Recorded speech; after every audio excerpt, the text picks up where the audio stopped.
Olá, o Saúde Ativa está no ar, trazendo para você informações importantes sobre saúde e qualidade de vida. No programa de hoje, teremos o reumatologista Dr. Denison Silva e vamos falar sobre fibromialgia. E vocês também terão uma dica de saúde. Fiquem conosco. Dr. Denison, seja bem-vindo ao Saúde Ativa. Obrigado pelo convite. É muito importante que nós tenhamos esse espaço para falar uma informação de qualidade sobre uma doença que é tão importante, apesar de ainda parecer um pouco estranha, mas ela é extremamente prevalente. É porque a fibromialgia com este nome, ela passou a ser assim conhecida a partir de 1990. Mas séculos para trás, as pessoas têm dores espalhadas, que são acompanhadas de cansaço, de sono de má qualidade, mas não recebia este nome. Então, fibromialgia começou a ser chamada assim a partir de 1990, mas só em 2010 passou-se a ter esse entendimento de uma patologia com componentes psicológicos, componentes de psiquiatria mesmo, né, de ansiedade, depressão vinculada, e é importante esse espaço para a gente poder conversar um pouco sobre isso. Não, com certeza, e a gente está ouvindo muita gente falar que tem esse problema. Até para começar, eu falei reumatologista, eu disse, doutor, explica para a gente, o reumatologista é um médico que se especializa, até para quem nos assiste entender, doutor. Certo, na verdade a gente faz 6 anos de faculdade, depois tem as especializações em grandes áreas, né? Existe clínica médica, cirurgia geral, ginecologia, obstetrícia. Então, o reumatologista primeiro faz a especialização em clínica médica, são 2 anos de residência, depois faz mais 2 anos em reumatologia. Aí, a partir daí, é reumatologista. E eu, depois da residência, eu acabei fazendo a especialização em dor, que é uma especialização área de atuação à parte, que tem como pré-requisito várias especialidades, dentre elas a reumatologia. Então, já tem aí desde 2017 que eu fiz a prova de título em especialização em dor. Então, reumatologista com especialização em dor é o prato cheio, porque é o dia a dia do reumatologista é lidar com pacientes com dor, né? E é justamente isso que eu queria perguntar para o senhor, inclusive, quando procurar um reumatologista? Quando a gente sente aquela dor, que a gente fala dor nos ossos, eu estou com dor, geralmente é assim que procura o senhor, doutor? Exatamente, são 2 principais grupos, são as patologias chamadas autoimunes, são patologias inflamatórias em que o sistema imunológico ele deixa de nos proteger e passa a atuar contra o nosso próprio organismo, por isso o nome autoimune, que é o sistema imunológico. Então, aí gera inflamações. São as doenças assim, mais consagradas da reumatologia, apesar de ser, de longe, menos frequentes do que as patologias dolorosas. Então, lúpus, artrite reumatoide, espondiloartrite, essas doenças são especificamente tratadas pelo reumatologista. Agora, as patologias dolorosas, que são muito mais comuns no consultório, dor na coluna, lombalgia, tendinopatias, que são as tendinites, né, ombro, pé, enfim, quadril, as dores de partes moles, que são os espasmos musculares, as síndromes miofaciais e a fibromialgia são as mais prevalentes e o reumatologista também trata. Então, no fim, tudo que for dor do aparelho osteomuscular é importante que seja avaliado pelo reumatologista, porque se for alguma coisa traumática relacionada ao esforço, a uma pancada, um movimento errado, o reumatologista vai poder tratar e quando for de intervenção encaminha ao ortopedista. Se for parte de uma doença sistêmica que está gerando uma inflamação e dor em alguma parte do aparelho osteomuscular, leia-se músculo, tendões, nervo, osso, articulação, aí o reumatologista deve fazer o diagnóstico. Gente, doutor, falando da fibromialgia, como é que ela se apresenta? O senhor até começou falando sobre dores. Eu estou com uma dorzinha no braço, eu acho que eu tenho fibromialgia. Tem uma característica diferente, porque às vezes, por exemplo, é dor de quem digita muito, é dor nas pernas que está associada a uma coluna, de quem fica muito tempo em pé. O que é que diferencia a dor da fibromialgia, doutor? O primeiro é entender o conceito entre dor aguda, a diferença entre dor aguda e dor crônica. Sim. Dor aguda é falando do aparelho osteomuscular, tá certo? Não envolve aqui dor de cabeça, dor de intestino, dores do aparelho osteomuscular. Toda vez que ultrapassa 3 meses de uma dor que é recorrente, isso já é considerado crônico. Então, até 3 meses agudo, acima de 3 meses crônico. Toda vez que a dor é crônica, ela deixa de ser uma relação de causa-efeito, que a maioria das pessoas, não só os pacientes, outros especialistas, eles sempre imaginam que o indivíduo que está com dor tem sempre uma coisa errada naquele momento provocando aquela dor. Então, se você tem uma dor, por exemplo, no braço, é natural que você imagine, não, tem alguma coisa aqui no meu braço que está desequilibrado, lesionado, inflamado e por isso eu estou com dor. Isso só funciona nos episódios de dor aguda. Na dor crônica, o nosso sistema nervoso central, ele se adapta. Se não adaptar, morre. É assim, no ser humano é sempre um ser em constantes adaptações. No caso do sistema nervoso central é chamado de neuroadaptação. Então, aquele componente de dor, para o corpo não falecer, não entrar em falência por conta daquela questão, ele vai se adaptando. O que é isso? É se acomodando à dor. De tal forma que muda, de fato, até do ponto de vista anatômico mesmo. O cérebro modifica-se de característica, de tamanho, de funcionalidade. Esse fenômeno é chamado de neuroplasticidade e a pessoa se adapta a um ambiente doloroso. O que significa que um estímulo que antes era necessário ser muito grande para gerar uma resposta grande, ao longo do tempo a pessoa aprende a sentir dor de forma mais fácil, mais rápida. Então, pequenos estímulos geram sempre grandes respostas dolorosas. Essa é a característica da dor crônica. E a síndrome mais característica de dor crônica por neuroplasticidade é a fibromialgia. É mesmo, doutor. E geralmente ela acomete mais homens, mulheres, crianças, idosos, adultos? Acomete mais mulheres, né? A gente tem uma média histórica de 9 para 1, de cada 10 pacientes, 9 do sexo feminino e 1 do sexo masculino, mas de 2017 para cá os critérios mudaram um pouco e começaram a abranger mais coisas, não apenas vinculadas à dor, porque não tem nenhum julgamento aqui de mérito, enfim, nada disso, mas o organismo feminino ele tem algumas coisas fisiológicas que fazem uma percepção de dor mais aumentada. Não tem nada a ver com fragilidade, tem a ver sim com questões culturais, socioculturais, mas hormonalmente falando, o organismo feminino tem uma predisposição maior a interpretar a dor de forma maior. Então isso tem a ver com estrogênio, tem a ver com o desbalanço com a testosterona. A resposta ao músculo à testosterona é muito maior, por isso que essas pessoas que tomam bomba para ficar forte na academia, eles estão tomando testosterona. E no balanço de testosterona e estrogênio na mulher, o estrogênio ganha da testosterona, por isso o músculo precisa ser trabalhado mais. Então, mais mulheres entre 20 e 50 anos de idade, o pico da fibromialgia é entre os 45 e 50, e não é sem querer, é porque é exatamente o momento que o arcabouço hormonal da mulher vai começando a bagunçar um pouco mais. Mas o exemplo que eu dou para dizer o tanto que o hormônio participa desse contexto é mulher que tem, por exemplo, alguns comportamentos de TPM. Mulher que tem TPM, as que estiverem ouvindo aí vão se identificar, a mulher chega faltando 2 dias para a menstruação e começa a ficar inchada, começa a ficar dormindo de pior qualidade, às vezes tem enxaqueca, às vezes piora impaciência, começa a brigar mais com todo mundo. Isto, além de questões emocionais e socioculturais, tem a ver também com a queda do estrogênio. Tem a ver com o estrogênio chegou lá embaixo, quando ele chega lá embaixo, 2 dias a mulher menstrua e depois ele volta a subir de novo. São ciclos de 28 dias.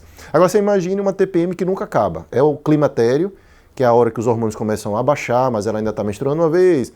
Aí falta 2, 3 meses, aí menstrua de novo. Aquilo ali ela já está com o ambiente hormonal bagunçado e quando entra na menopausa, a partir de lá, não tem mais. Não tem mais a influência do hormônio sexual feminino. Isso com certeza tem impacto, além de que a gente sabe que a jornada da mulher é muito complicada, no Brasil principalmente, porque ela vai passar a vida inteira tendo que fazer muitas tarefas até, inclusive, às vezes, desbalanceadas com seu companheiro, enfim.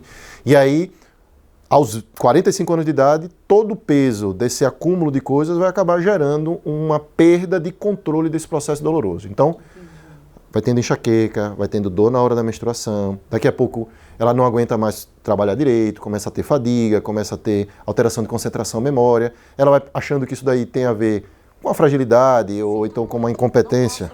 A mulher vai percebendo ao longo do tempo que aquelas tarefas que ela dava conta não dá mais conta, só que o julgamento ela está ficando fraca, ela está ficando mole, e isso vai piorando o lado cognitivo, comportamental dela e culmina ali entre os 45 e 50 anos com a prevalência que a gente hoje tem de fibromialgia no Brasil, que ao meu ver é totalmente subdiagnosticada. A gente tem dados reais de 5 a 7,5% da população adulta brasileira com fibromialgia.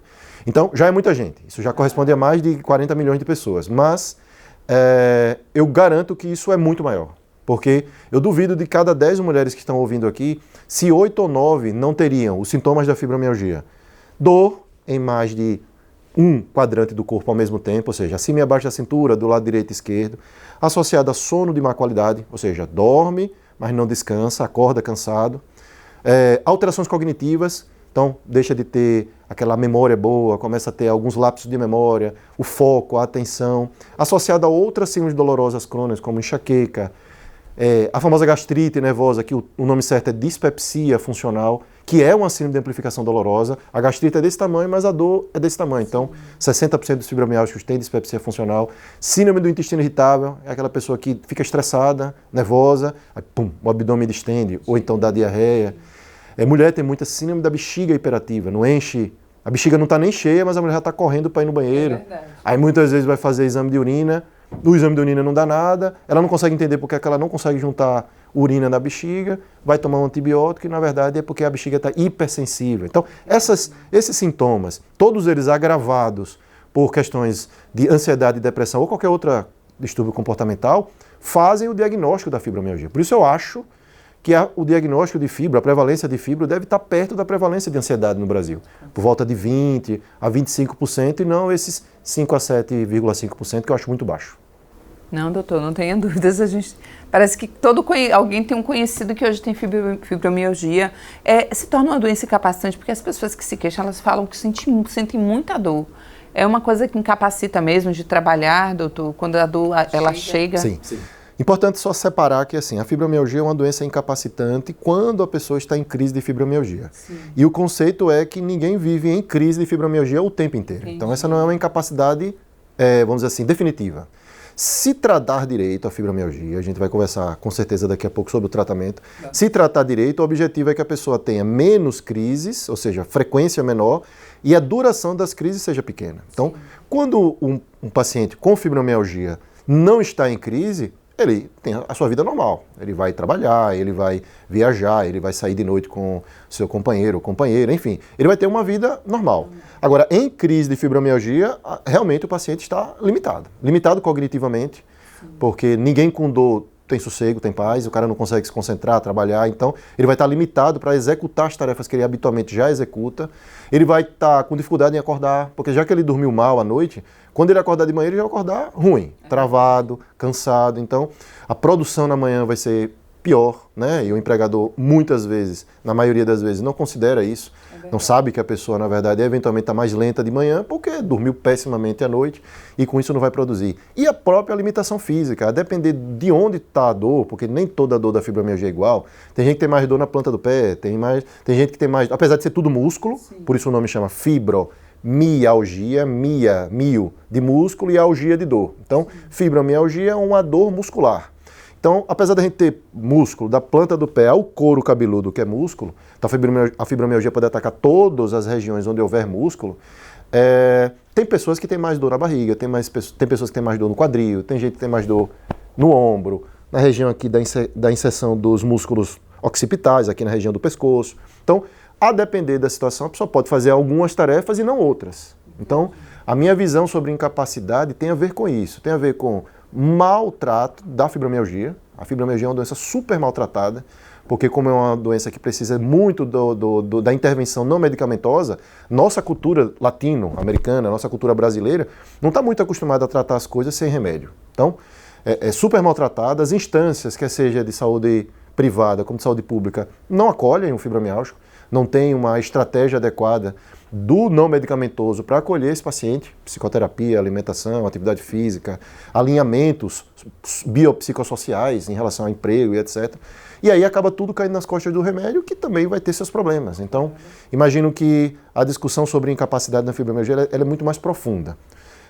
Essa pessoa precisa ter algum apoio, de alguma forma, ele não consegue trabalhar, ele precisa sobreviver. Sim. Comprar as coisas dele, comprar a comida dele, pagar as contas dele. Mas não dá para ficar só no afastamento. Não. Se ele não tiver uma política adequada, não medicamentosa, esse cara vai ficar só afastado, mas vai continuar doente. Sim. Afastar para o indivíduo ficar doente não faz sentido. Né? Eu também quero falar sobre a questão de diagnóstico, mas a gente vai para um breve intervalo, já voltamos, fiquem conosco.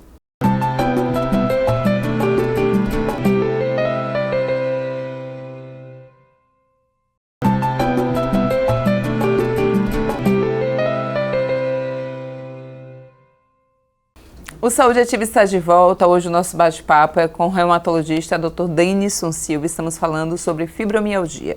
Se você perdeu o primeiro bloco, não tem problema algum. Vai lá em nosso canal do YouTube, coloca Câmara Municipal de Aracaju e você pode assistir a reprise deste programa e de outros. Semanalmente a gente traz aqui um profissional da área da saúde para tirar algumas dúvidas para você. Doutor, a gente tivemos vários assuntos, né, falando sobre a fibromialgia no primeiro bloco. e sobre agora os tratamentos, diagnóstico. Então, eu estou com todas essas dores, quem está nos assistindo disse, opa, peraí que eu me reconheço aí, ela precisa procurar um reumatologista. A partir disso, como é que o senhor realiza o trabalho? Exato, o diagnóstico aliás, o maior desafio da fibromialgia é diagnosticá-la de forma adequada. Sim. A gente passou por um período muito ruim, assim, em que a fibromialgia era desacreditada. Então, ninguém achava que tinha, nem os pacientes, nem os outros profissionais. De alguns anos para cá, passou-se a um outro problema, que é o over-diagnóstico, ou seja, um diagnóstico excessivo de fibromialgia. A fibromialgia não tem exame complementar, então não é para ficar frustrado, o paciente ficar frustrado, se eventualmente ele fizer um monte de exame e não der alterado. Porque eu comecei explicando aqui que a dor crônica, nem sempre o motivo da dor ainda está presente. Sim. Na verdade, foi o cérebro que se adaptou àquela situação, que pode ter sido no passado e agora continua se expressando, como se expressa às vezes com alteração de felicidade, de alegria, de boa memória. Isso é muito subjetivo, não tem como medir. Então a dor crônica ela vai continuar se expressando mesmo que a causa tenha ficado no passado. Então, dor, por mais do que 3 meses, é obrigatório que seja crônico, então dores agudas não contam. Associado à fadiga. Fadiga é o cansaço exagerado. Se você trabalha muito, se você fez um grande esforço, é normal que você esteja cansado. Mas tem pessoas que já sabem qual é o seu limite e, no entanto, mesmo sem atingi-lo, já estão cansados. Mentalmente e fisicamente. Então, fadiga.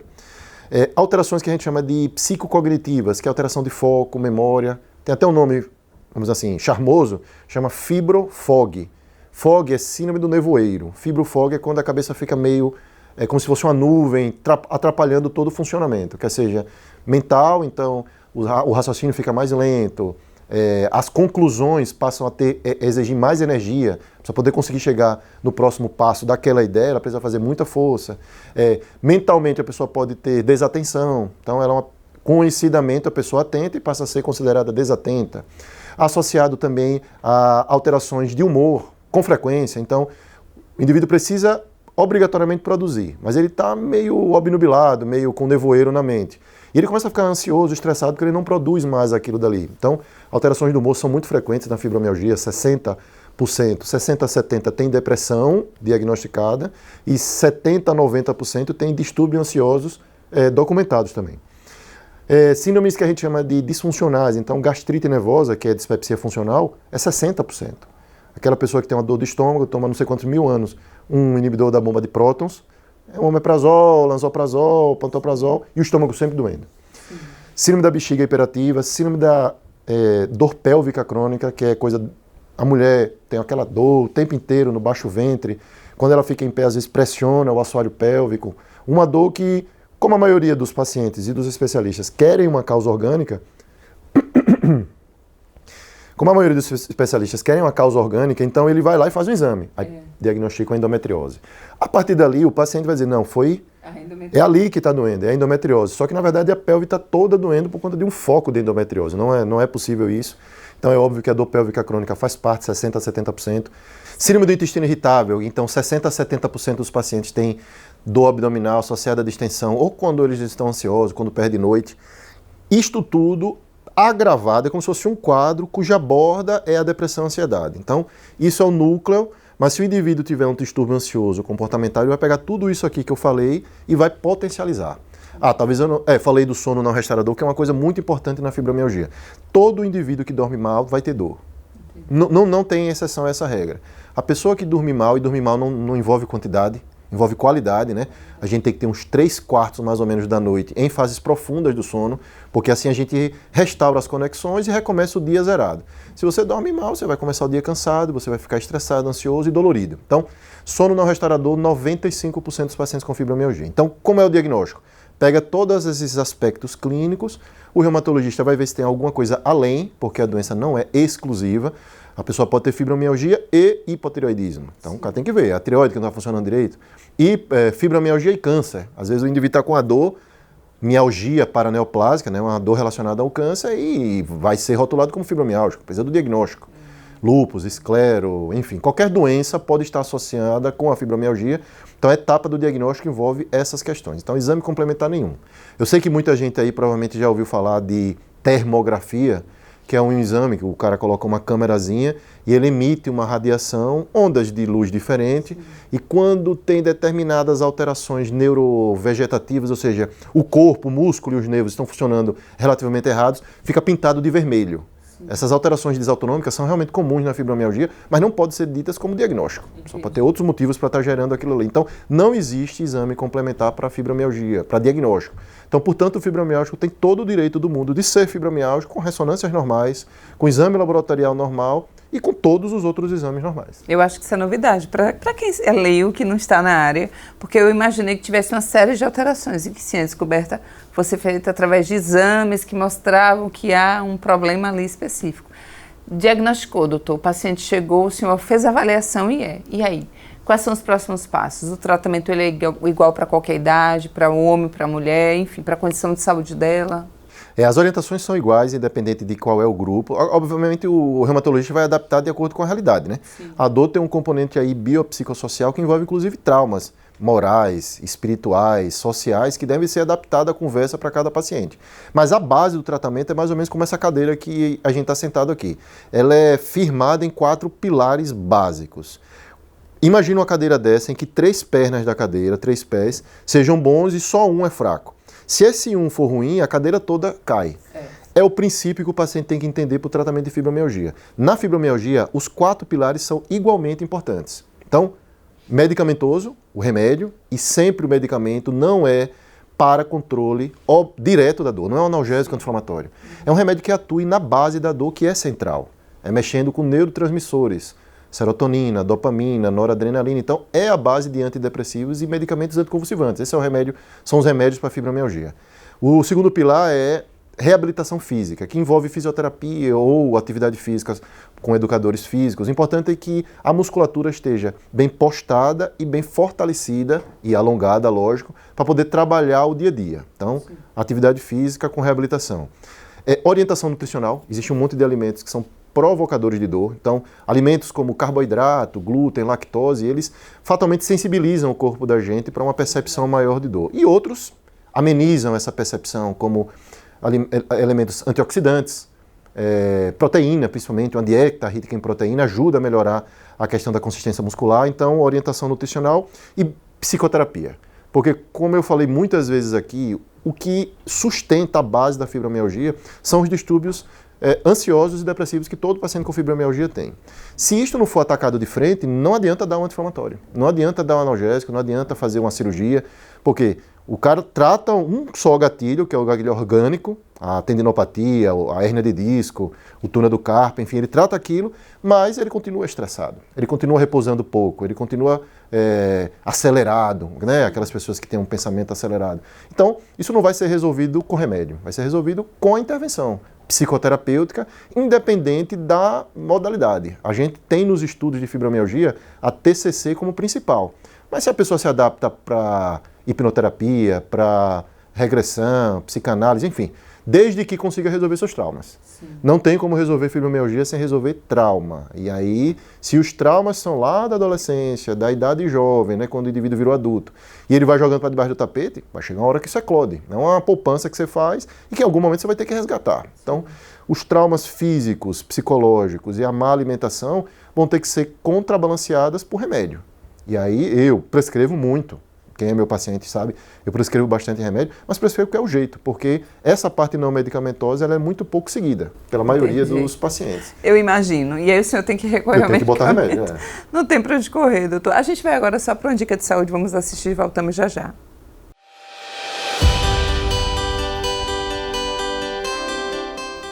Mudança de posicionamento. Sabe por que as dores na coluna acontecem? Porque você fica durante longos períodos no mesmo posicionamento, ou sentado muito tempo, ou em pé muito tempo. Então a dica que eu vou passar para você agora é: a melhor postura, o melhor posicionamento é o próximo. Evite passar longos períodos com as posturas mantidas. Isso vai fazer com que você tenha sérios problemas na sua coluna.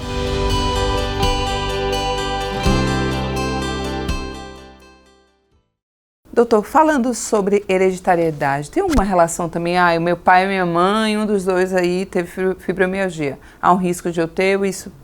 Não. Pelos estudos, né? É risco teórico, na verdade. Sim, existem alguns genes que são transmitidos de forma hereditária, que podem aumentar a sua capacidade de perceber ou não dor. Mas isso assim é muito teórico. Na prática, o grosso dos pacientes com dor crônica não tem essa influência hereditária. Eu acredito muito mais na influência do meio. A menina que vê a mãe toda vez que vai menstruar ter uma crise de enxaqueca, ela está muito predisposta a adquirir esse comportamento. Se uma jovem vê a mãe ali sofrendo, encurvada, sofrida na TPM, é muito provável que ela vai acabar tendo as dores ou sintomas da TPM. Se aquele jovem do sexo masculino está vendo um ambiente muito tumultuado do ponto de vista familiar, então a mãe com dificuldade, sendo maltratada pelo marido, o marido um tanto quanto ausente ou até um pouco agressivo, esse meio aí vai fazer com que a pessoa, mesmo do sexo masculino ou feminino, sim, ela acabe interagindo pior com a dor. Ele vai sempre achar como se fosse a dor uma tábua de resgate. É verdade. Porque quando a criança é novinha, é assim que ela se salva, ela chora.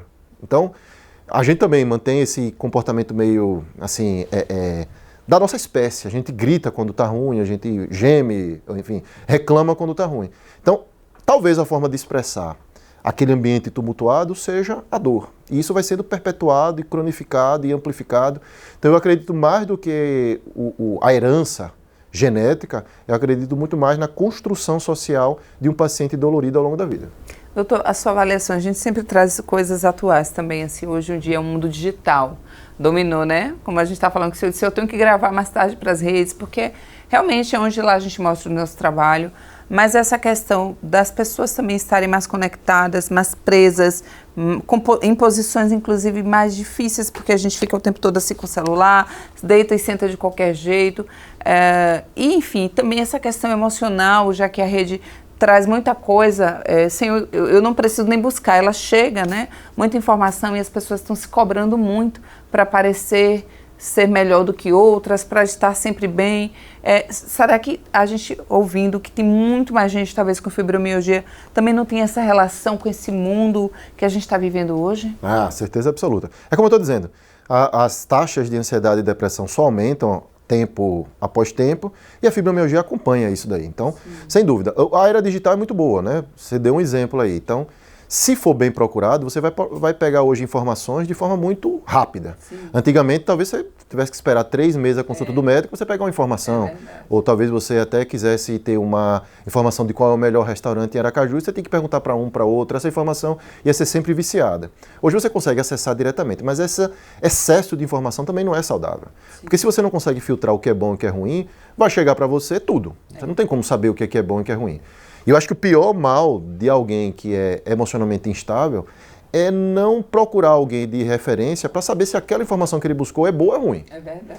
Porque quando ele pega uma informação ruim e bota aquilo como verdade na vida dele, depois ninguém tira. Por mais que se insista, aquilo dali vai ficar. Então, tem que ter cuidado com as informações que são chegadas. Tem muita gente que é muito bem apresentado nas redes sociais, se veste bem, o ambiente está muito bonito, mas quando você vai ver, a informação é horrível, é péssima. Só que o paciente é leigo, ele não vai ter essa capacidade de filtrar o que é bom e o que é ruim do ponto de vista técnico que eu estou falando. É melhor procurar um médico e, de preferência, um especialista naquilo que ele está, tratando, buscando tratamento, para poder ele dizer, essa informação que eu peguei aqui no Instagram é válida ou não é? Sim. O bom médico nunca vai se recusar. O médico que ficar refratário a explicar alguma dúvida que o paciente buscou no Google ou no Instagram, esse cara vai ser ultrapassado, porque isso é a nossa realidade. Então, realmente, a comunicação é uma questão muito importante na fibromialgia, porque você, cada vez que se vincula mais à comunicação digital, você perde um pouco o olhar da comunicação do seu ambiente. E aí as relações interpessoais, elas não tem jeito. Elas são muito mais saudáveis quando você estabelece vínculos próximos em que você consiga conhecer tudo, conhecer o contexto, quem é que está lhe dizendo, se tem ou não tem, vamos dizer assim, estofo, né? Se tem alguma base para estar falando aquilo ali. Às vezes você pega um influenciador, o cara lá está falando uma coisa muito bonita e com a família toda estragada, e dizendo que qual é o modelo de família, com a família dele toda esbagaçada, o cara falando de coisas de honestidade, o cara é o maior desonesto. Então, as redes pessoais, as redes primárias de contato, que são os nossos amigos, nossos familiares, ainda são bastante importantes nesse contexto. É o bem e é o mal. Eu vivo numa era digital, não tem esse negócio de gostar ou não gostar. Ah, eu não gosto. Não, mas não tem jeito. Tem opção. Já virou e vai continuar acontecendo de forma mais intensa. Acho que a gente tem só ter cuidado, porque o ser humano já sobrevivia e já vivia muito tempo antes da internet. A gente só precisa pegar esta ferramenta. Quando o homem não conseguia nem ter fogo, foi o fogo uma ferramenta. O homem não tinha internet, mas vivia. Agora a internet é uma ferramenta. Não deve virar a tábua de salvação para todos os problemas. Sim. Doutor, para encerrar, a gente falando sobre a questão de cura, existem aí, como o senhor falou, a cadeira, né, o que é necessário para esse tratamento, mas a pessoa, ela segue à risca, ela tem a possibilidade de cura ou não? A fibromialgia é uma doença que não tem cura, é incurável, ela vai ter que cuidar para o resto da vida. Não é uma resposta simples, porque a gente se adapta. Por exemplo, quando você aprende a andar de bicicleta, por mais que você passe 10 anos sem andar, talvez você vai andar mais 1 ou 2 vezes e você vai pegar o jeito. É mais ou menos como dor. Se você aprendeu ao longo da vida como é sentir dor, mesmo que você consiga tratar direito, essa memória vai estar sempre lá. Então, a dor crônica ela é incurável, ela é constante. Só que a gente trabalha para poder diminuir as percepções do que é isso na vida da pessoa, em termos de gatilhos físicos, emocionais, sociais, biopsicoquímicos, ou seja, quando você vai mexer ali na serotonina, na dopamina, você está mexendo realmente na percepção de dor. Então, a resposta para essa pergunta é: quanto mais tempo demora para começar a tratar, mais neuroplástico, mais adaptado está o cérebro da pessoa, mais difícil é a melhora. Quando a pessoa consegue encontrar um caminho bom de melhora, ela vai ter que passar longos anos fazendo aquele caminho bom para reeducar o cérebro a sentir dor da maneira adequada. Nossa meta é atingir 70% de melhora dos sintomas da fibra, não apenas da dor. 70% de melhora da fadiga, da dor, da alteração cognitiva. Se eu atingir isso, eu atingi a minha meta. Tem pessoas que atingem 100%? Muito poucas. Eu acho que eu já atendi talvez umas 12 mil pessoas de fibromialgia desde que eu voltei da residência. E eu acho que eu dei alta para 3 até hoje. É mesmo? Porque o problema é, eu só dou alta se a pessoa tiver aprendido, entendido o que é o tratamento da fibra, que não é o remédio. Então, ficar trocando receita eu posso, sem problema nenhum. Mas para a pessoa entender que o que vai fazer ela melhorar é melhorar a vida dela, a comida dela, como ela interage com os outros, manter um hábito saudável de atividade física, 150 a 300 minutos por semana. Quando a pessoa entendeu isso, eu já sei que o remédio é um adjuvante. Não é relevante eu manter a prescrição. Mas é como eu estou falando, 99,999% dos meus pacientes continuam acreditando muito ainda na potência do remédio. Enfim, a gente vai tentando ajudar na caminhada, né? Claro. E doutor, para os pacientes que nos assistem, aí, as pessoas que estão com esses sintomas e querem saber e ter o diagnóstico, há os consultórios particulares, os médicos particulares, mas elas também encontram isso no SUS, doutor? Sim, sim. Na verdade, eu tenho uma dificuldade, existe uma dificuldade aqui no estado de Sergipe especificamente, porque há poucos reumatologistas atendendo a rede pública de saúde. A rede pública ela tem a rede municipal, que se restringe às especialidades que são encaminhadas às vezes para o SEMAR ou então para o HU. Eu não trabalho no hospital universitário, mas pelo que eu ouvi, os pacientes com fibromialgia estão sendo direcionados para lá. Tá, mas é muito pouca vaga para a quantidade de pessoas que tem.